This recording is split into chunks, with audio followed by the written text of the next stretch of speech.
Aaron Solomon in Montreal, Canada. He's a chief legal analyst at Esquire Digital. Great to have you on the program with us. What is it about these particular social media sites that's coming under scrutiny? Well, the big issue that is coming under scrutiny in Congress is that everything these social media companies are doing is to get more eyeballs on their platform, especially those eyeballs of kids.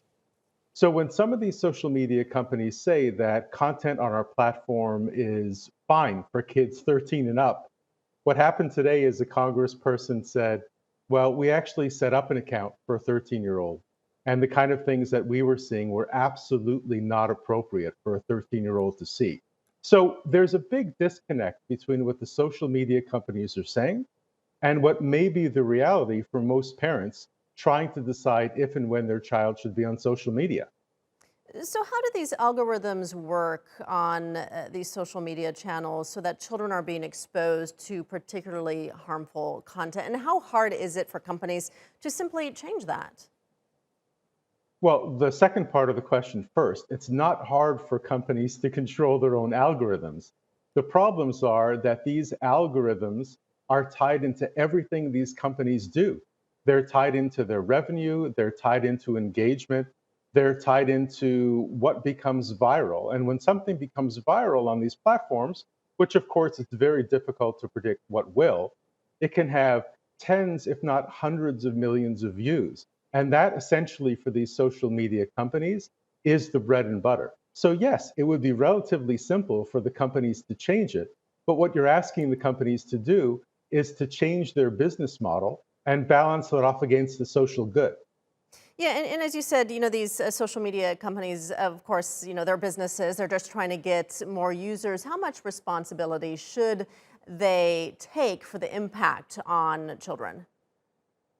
Well, they should be taking a lot. They should be taking all of the responsibility. The reality is, some of these companies today compared themselves against Facebook. And when you do that in 2021, you're really setting a low bar for your own company's social responsibility.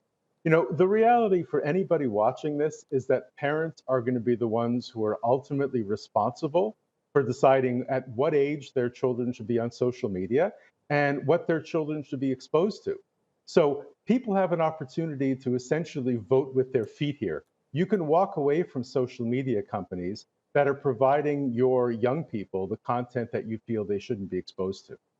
I think on one hand, it's easy to say you can just walk away from using social media, but if you're a child and all your friends are using it, it might be a little bit more challenging. But what I'm wondering is, what legal liability do these social media platforms have, and how hard would it be to prove that they would be particularly responsible for harm caused in children?